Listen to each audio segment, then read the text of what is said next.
I'm officially I have the most images of anyone's account, not counting our CEO. So as we introduce Shutterfly 3.0, I am the one that has the most painful experiences because I have so many images. The images I have on Shutterfly are 280,000. So that's 16 years of my family's life and then some scanned images that weren't digital at the time.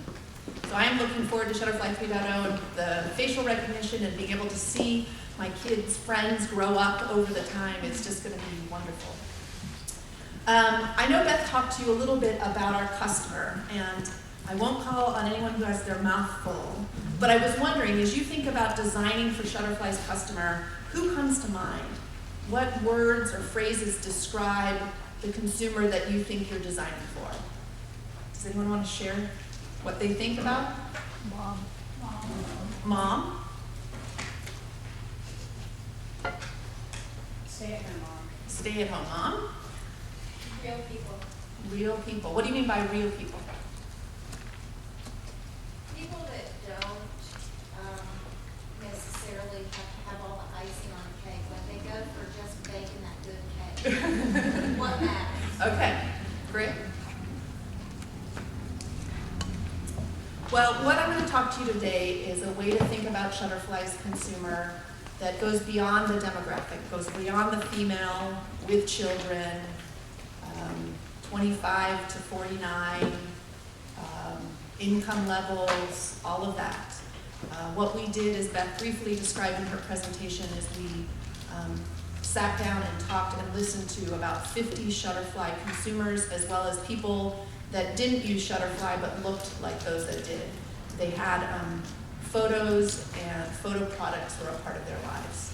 And when we sat down with them, we listened to what their behaviors were, how they thought about photo taking, how they thought about the creations they made with photos, what they wanted to do but weren't able to do. And as Beth described, we had a lot of conversations trying to distill what we were hearing into need states. What were the emotional needs that we could meet for Shutterfly for these consumers? What was motivating their photo taking behavior? What was motivating their card sending behavior? What was motivating creating photo books and giving them as gifts? So today I'm going to walk you through briefly the 4 emotional need states we came up with. And our goal is to help you internalize these, and at the end we're all going to stand up, I'll warn you, and we're going to rate ourselves on these emotional need states. And there's no right or wrong answer, but our goal is to help you think about these and how they relate to you. And so as you think about our consumer, some things that may become more relevant and personal in your own lives. And we think by developing this deep and collective understanding of Shutterfly's consumer that you'll be inspired and hopefully stimulated to think creatively about your designs and our business further. So that's what I'm hoping to get out of the next 30 to 45 minutes. Okay, so like I said, we did an ethnography. We sat down and spent in-depth time with a bunch of Shutterfly's target consumers, not necessarily using Shutterfly, but looked like people that did. And we wanted to understand their emotional needs, what were the beliefs, the motivations, and the behaviors that drove their needs. And in your materials, you have a lot of these slides on 2 sheets of paper, so you don't have to worry about taking notes or memorizing what I'm saying. You'll be able to refer back to this over time. So what are emotional need states? What am I talking about? They're a description of that helps us understand the motivation behind photo-taking behaviors. And you'll be able to see, we have a couple of videos of our consumers talking about this. They're not specific to demographics. While you'll see primarily women, you'll see them across all age ranges, you'll see them across all family and lifestyle. And you'll sense that these emotional needs last longer than certain behaviors. Before I joined Shutterfly, we didn't have photo books. I didn't even think about the idea of putting my photos in a bound book, but once that product exists, I use it.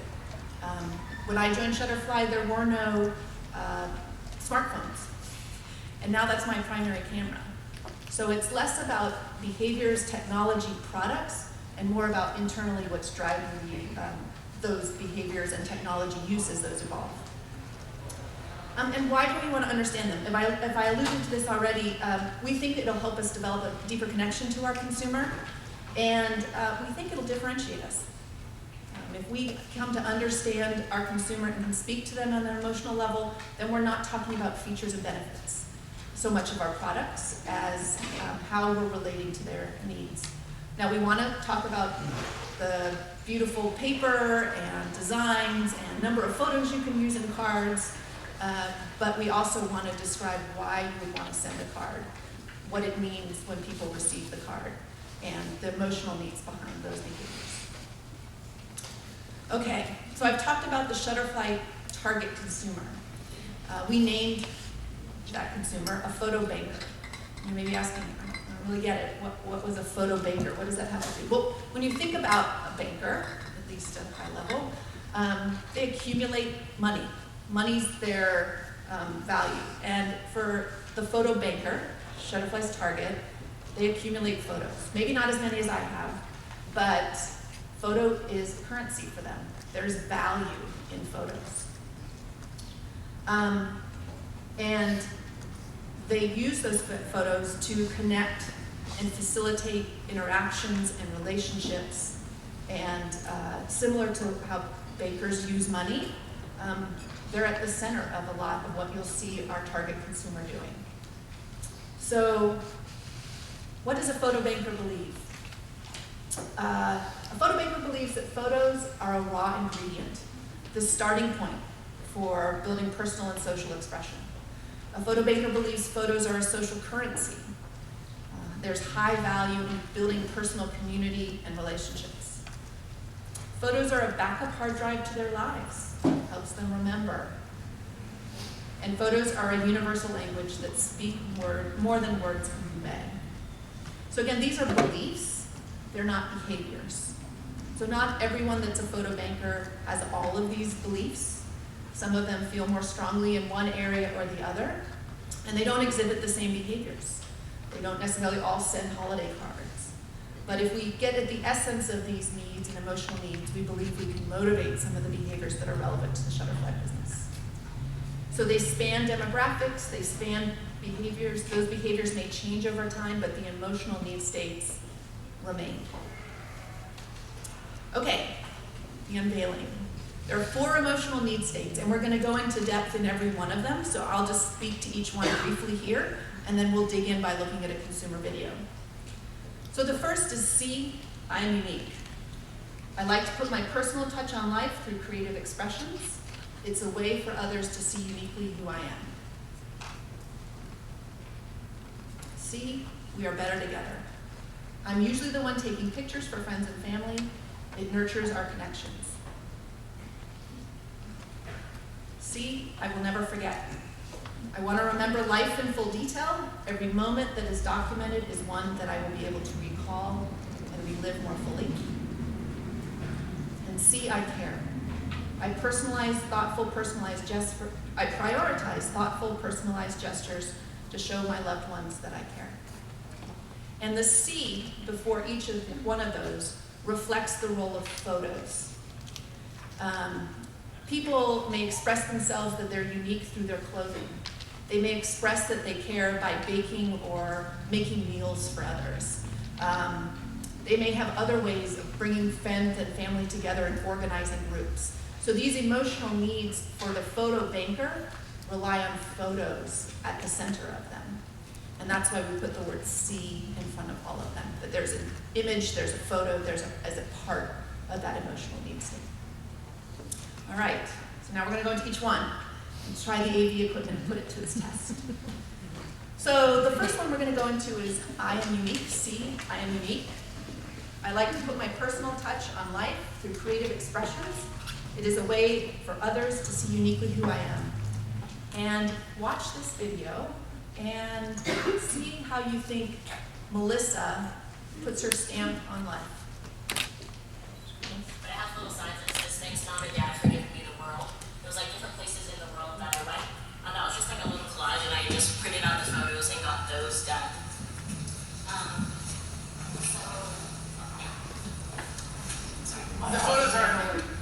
wood? Lots of wood.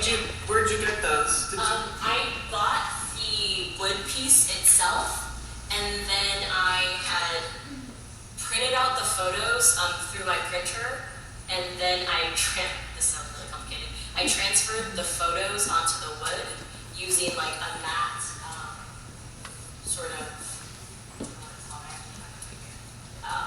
using a matte medium, and so you can transfer, I saw it online on like BuzzFeed or not necessarily on Pinterest, but on like different craft blogs.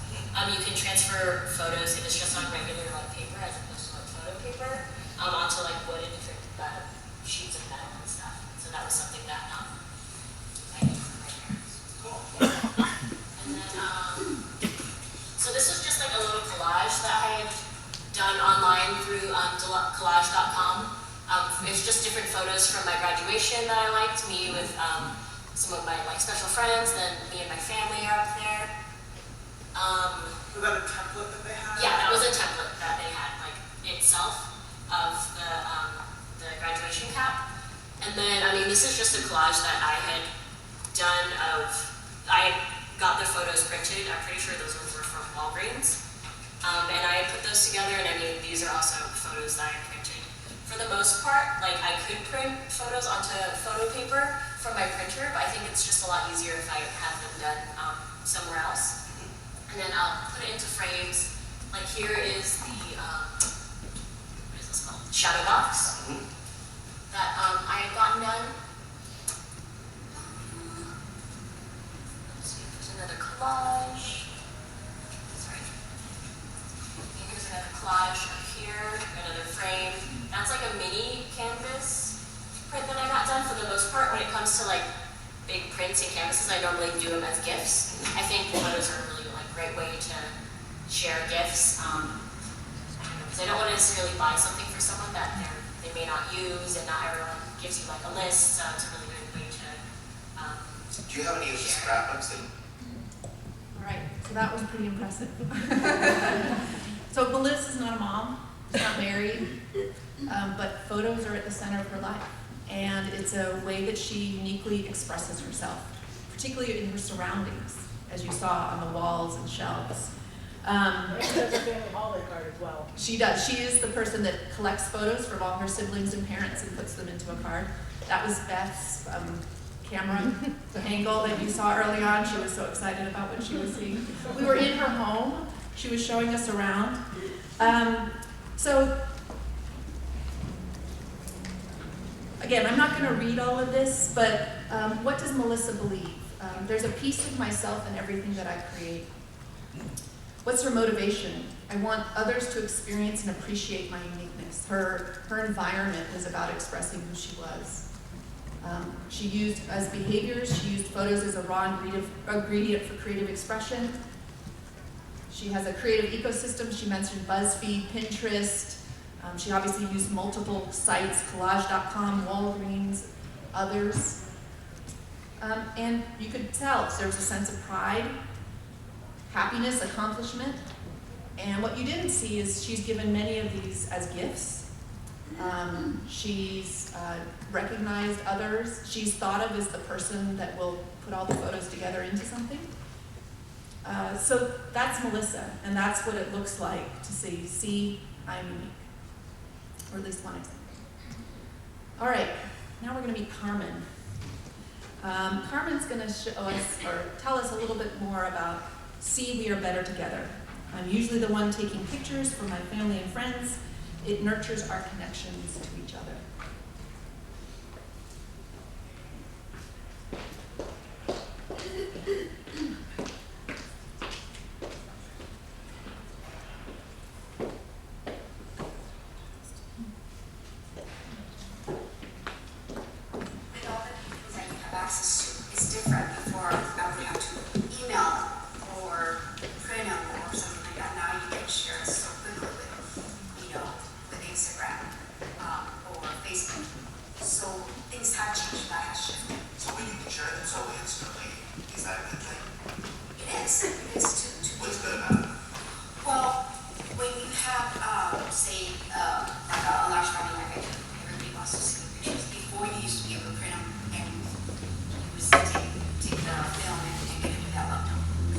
shown or do a photo book.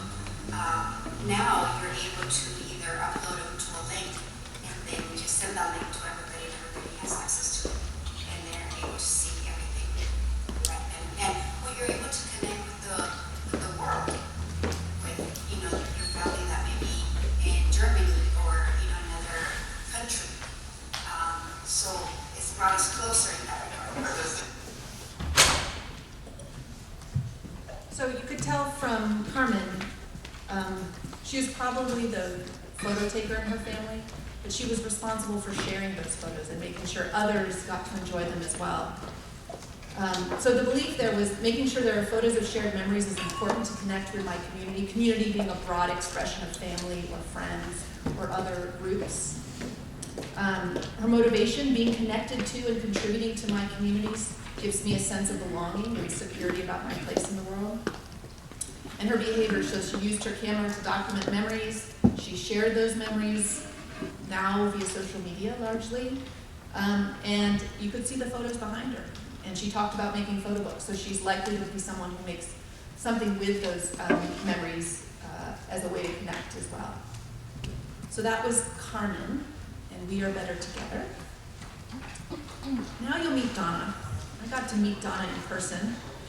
She's a former teacher. She's a teacher. She teaches middle school, and you'll get that from her energy vibe. And so she's going to talk a little bit about See, I Will Never Forget, and the role that taking photos and preserving those memories means for her.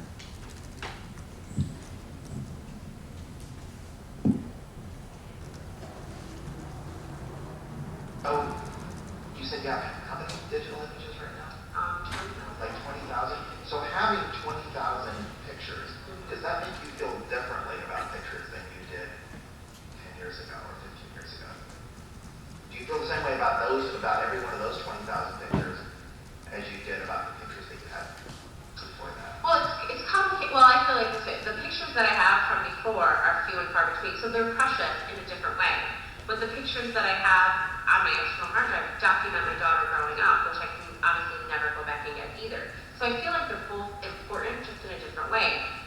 Emotionally, if I had to, I don't think I would choose even between it, because I want her to know her story, but I also want her to know part of my story, because when I'm gone, I want her to be able to have that reflection. I don't have that, I guess that's why I'm more cognizant of it, because my mother passed away when I was 30, and so I can't like call her up and ask her, so I want her to be able to see, with the few pictures that I have, this is what my mother looked like when I was little. Like, can she compare that to like a picture of her daughter when she has one? Like, she'll have no other way of knowing without having that visual documentation of, oh yeah, you have the same eyes, we have the same nose, which that's a struggle for me to do, to like look at pictures of her and look at pictures of me, because I don't have very many.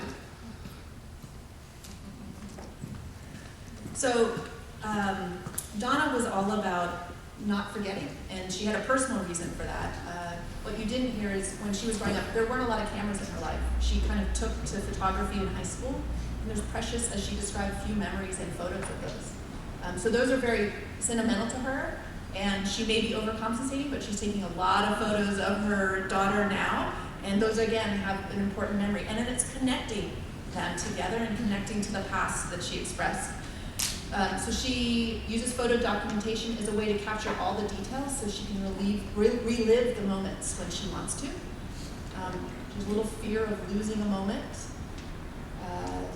She talked about, we went through her camera roll on her phone, and there was a picture of her old high school. And we said, well, why did you take that picture? So I was driving by, it brought back memories, I wanted to capture those and relive those memories. And having that photograph and being able to look at it again helped me remember going through the halls as a student and what that meant to me. And then proof that I'm living, that I matter. Now, she talked about not having her mom and her daughter not having met her grandmother, and so that there's that connection again to her family history. She was one that exemplified these behaviors. She had a DSLR, she had a camera phone, she was using those. Again, as we went through her camera roll, she took photos almost every day. She had a great way of preserving and storing those. Not everyone does. And there's all sorts of solutions out there. So we're hoping Shutterfly 3.0 is great for us. And again, you didn't see her home, but she had her holiday cards up. So she had photos on the walls but she surrounded herself with memories in her physical space. And I think we were there in February, March. She still had her holiday cards up, and they just delighted her. And she had old holiday cards that she had sent, and she pulled out one of her with the naked cowboy in the New York Times, in Times Square, and she just told this whole story. And that was the role that photos were playing in her life. So she was a great example of that. And then the final one is Alexandria, and she was actually a Tiny Pins customer. But you'll see that there's a role of photography for her as well.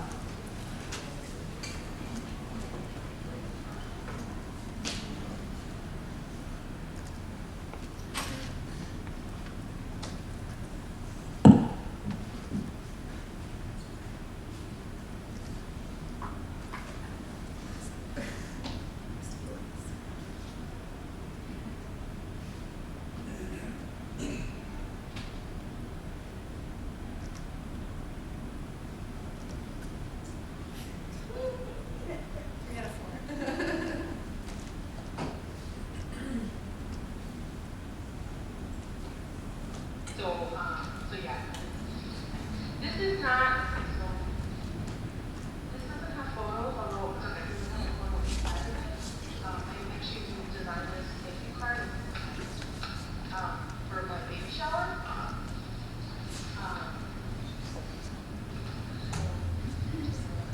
Drew the tree and then just stamped the bird. So how were these produced? I just drew out. So you drew each one by one? Yeah. Oh wow, you did. All right, Yeah. each one is slightly different. Oh yeah. Oh wow. Just cheese with stamps. So that's, and those would have photos included in that, of course, not personalized. Photos as in a photo slid in. Photos included inside.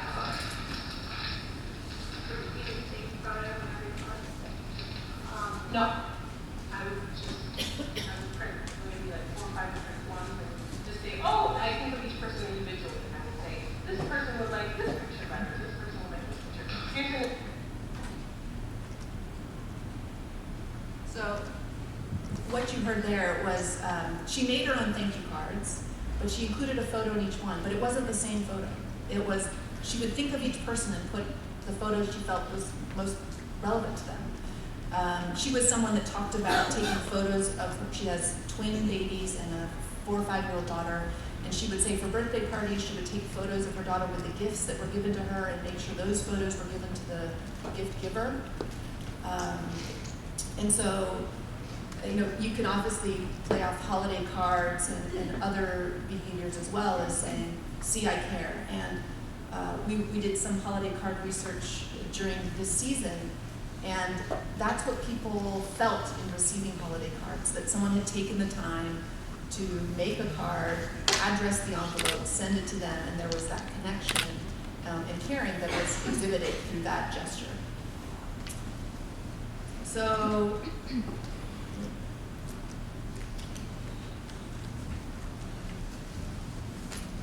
again, she was taking the time to personalize something that communicates thoughtfulness. Her drawing obviously was a part of that, but the photo was the part that I wanted you to pay attention to. She feels good about when others see the output of her thoughtfulness. So she creates personalized gifts, sends personalized holiday card, or sends personalized cards for all occasion, and she again personalizes her family's environment. So those were behaviors and that you might not have seen, but she definitely reflected as we walked around her home. All right, so those are the 4 need states. I saw some of you nodding as I went through them. Maybe some of them resonated with you more than others. Again, there's no right answer. You don't have to be a 4 on the scale of 1 to 4. But what we're going to do is we're going to stand up, and we're going to walk through each need state, and we're going to ask you to rate yourself. And just be very quick. You're going to go into a corner. I'll put the 1s by the cookies, the 2s over there, the 3s over there, and the 4s here. And then I'll just ask a couple of you to talk about why you put yourself in that area. And it'll be quick. I'm going to stay on time, but if you wouldn't mind, we're going to do the first one. See, I am unique. I like to put my personal touch on life through creative expressions. It's a way for others to see uniquely who I am. And again, The customer that we saw for that was Melissa, and then you saw how she was using photos as a part of her creative expression. Yes, Is this specifically related to photos or just in general personality? photos. Okay. Because like I said at the beginning, there's different ways to express yourself uniquely or show that you care or bring people together. And Shutterfly's consumer uses photos at the core of all of those. So if you score yourself a 1 on Seeing I Am Unique, I'm sure you are all 4s in the I Am Unique scale, but you do it in different ways, right? You're designers, it's your work, it's your passion. You may not use photography in that way. So again, just think about the role of photos as you go through each of these.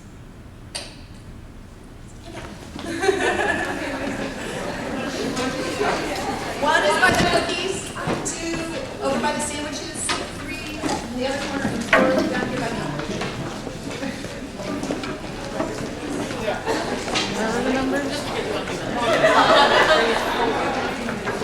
I don't want to be a one just so I can get a cookie.